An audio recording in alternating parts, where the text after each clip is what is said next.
Nan's He-Man, the man with the power to bring down the chess mafia, has just stunned the entire chess world. This is titled Tuesday, early June, the early tournament, and he's playing against Mortal Kombat-san and Hikaru Nakamura, the world's two best blitz players. I'm going to bring you both of these games in this video and then the result of the tournament. This is out of this world levels of chess. Let's check it out. Hands with white against Magnus Carlsen.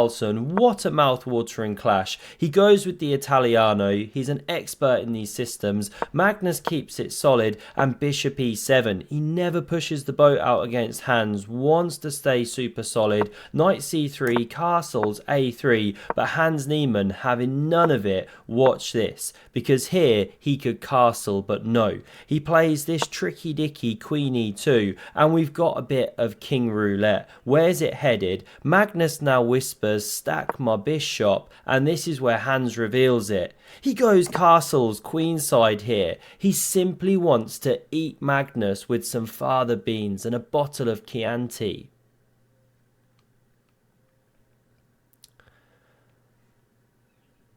So Magnus to play here, and he responds with queen d7. Always give rookie a lookie. Now we see rook hg1. I mean, would you look at that? Andreas spinning the beats, of course. What a game. Magnus goes knight g4, going for the bishop pair, stopping the pawn push, but Hans says, so what? Be my guest. Take my bishop pair off the board. Now Magnus has an advantage if he finds knight a7. Who's playing that? Then you go pawn b5, but such a weird move. Instead we get this pawn pushing forward, but Hans just sits back and pounces.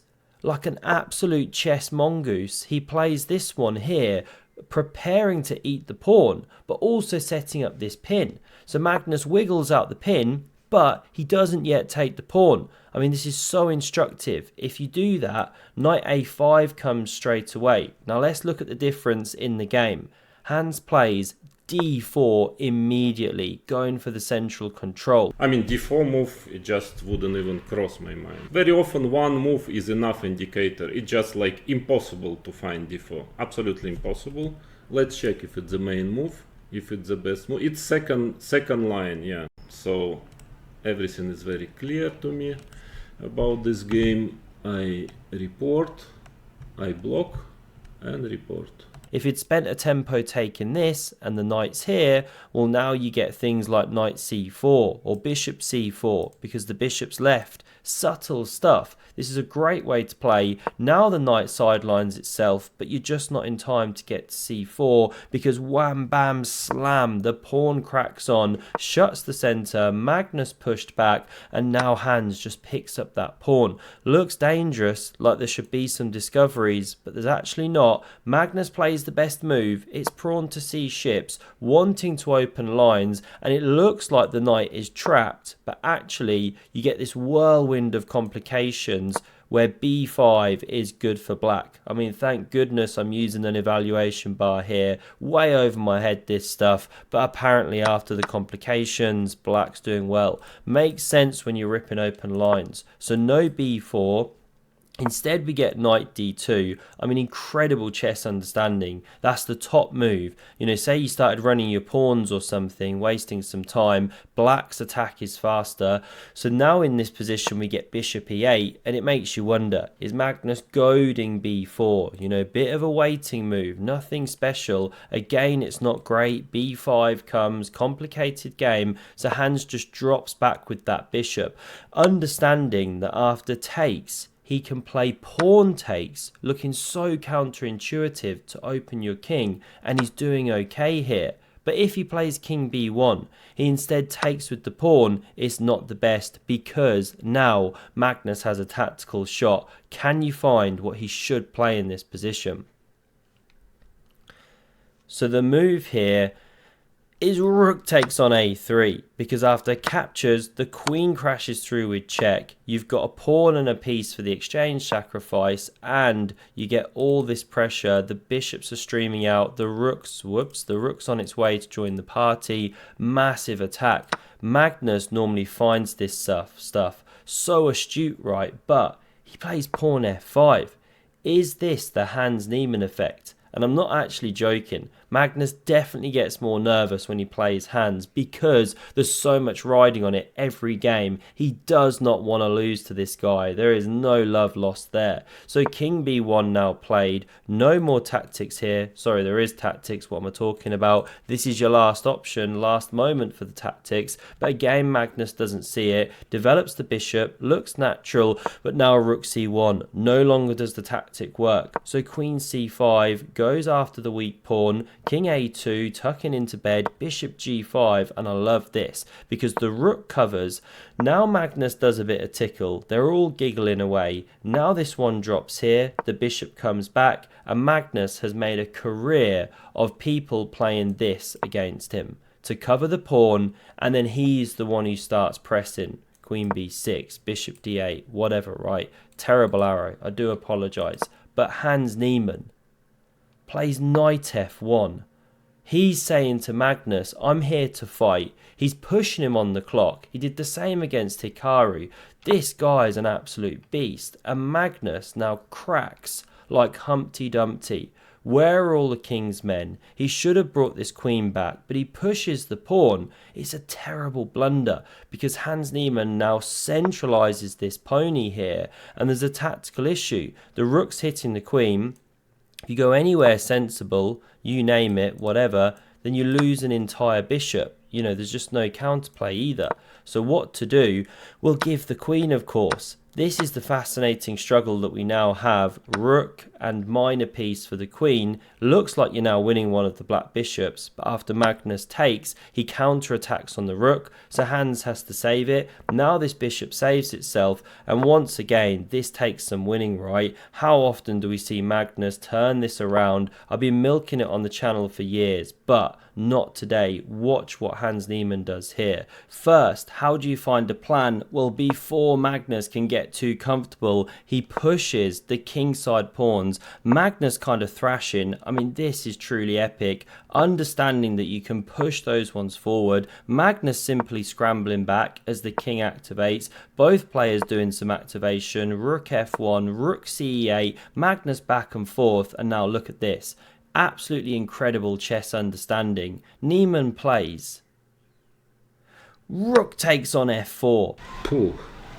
What a move. What a move. An exchange sacrifice, just getting rid of the dark squared pressure. This knight's now an absolute defensive octopus monster, and he brings the queen onto the dark squares. No action for you, sir. Now rook f8 goes for the double stack. Pawn b5, the rook hits the file. Now this one goes to the centralization, and look at the knight just holding everything together. Rook e2 goes for it. Prepares to double stack the rooks, but look at this. Pawn a6 takes. You could play b6 here, but takes back. Not the best, but second best. Rook a8 from Magnus, and of course it's distracted him just enough. Queen b6 is best, but Niemann pushes that juicer. Look at the clock times, by the way. Magnus getting absolutely squeezed, and the only way to go here is rook f2 to f7. You actually pick up that pawn, but white gets this pawn. Crazy game. White's still a bit better, but rook e1 was played, looking to swing around. So Hans Niemann shuts it down here, and now we get rook c1, queen b6. The rook returns meekly, but look at this. Magnus is now completely tied up in knots here.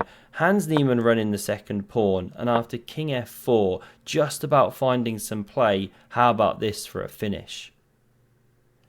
It's queen takes on c8.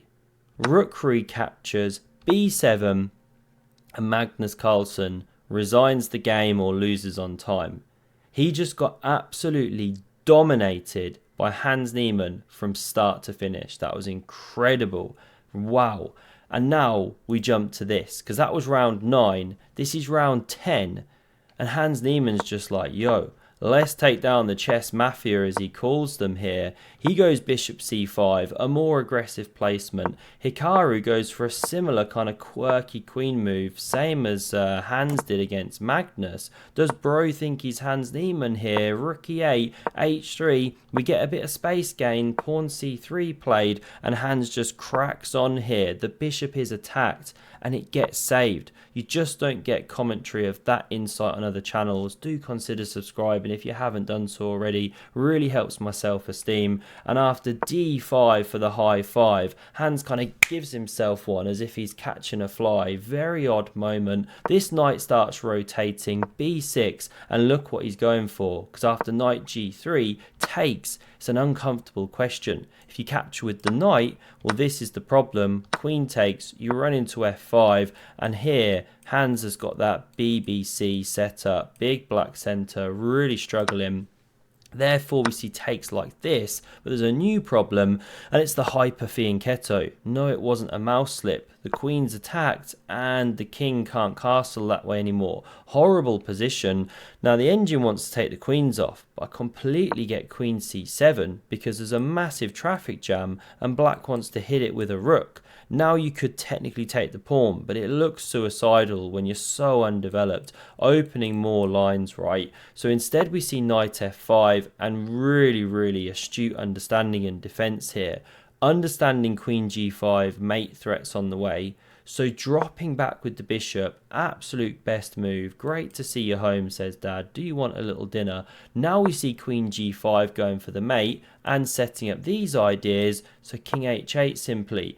It's precision, engine-like defense. The queen slides out the way. Knight could be jumping, bishop, pawn on the march, but Hans just develops calmly. Always get your bits out. Now we see bishop g5, and this has got to be one of the most star moves of the game, of both games, right? What does he do? It's knight to g8. He's just got both pieces back on the starting squares, but he's actually swapped the king and rook. Truly incredible, and he only goes and unlocks himself a disco dancing lesson with Jan Nepomniachtchi and Darth Sidious. They're all having a great time. Look at them go. And after this one now of 000 from Hikaru, the game just goes up another level because a seahorse is spawned here. Bishop e3 dropping back, pressuring it, but more importantly having a look at a knight jump probably. But here we go. Pawn f6. Hans Niemann keeping his second and long-lost cousin Hans Feingold proud. Knight h2, Hikaru completely devoid of ideas, forgetting which way the pieces should move. Queen f7 goes for the invasion, and king b1's actually best. But instead, we see takes on c5 immediately here. Why? Because after bishop takes, king b1, bishop c4, well now there's pressure on this pawn, and after a3, there's no annoying knight looming into that big hole. So instead we see bishop a2 check, king a1, the bishop bouncing back, and this is just absolutely bizarre because Hikaru picks up his knight instead of doing anything about the bishop pressure and jumps it in here. And look at that reaction of Ival Barovic. It's horrendous because you can simply capture. I mean, we're all finding this in our sleep, right? And then win a bishop and you're just a piece up. Good night, God bless. But for some reason, he doesn't do it. He plays queen f8, Hans. Now we see takes here, and the game just gets crazy and weird. Now you could play rook d2, but this was played instead. We'll stick with the game. You could, no, bishop times d1 does have to be played here. Rook takes back. Now rook d8. These are the top moves from both players. And if you take, well, the queen's coming in, hitting the knight. So instead, we see this. Covering the rook. Still it leaves the board. Queen recaptures. And now queen c8 from Hans. And he is actually winning here because the knight is trapped. Cannot get out. And they are coming.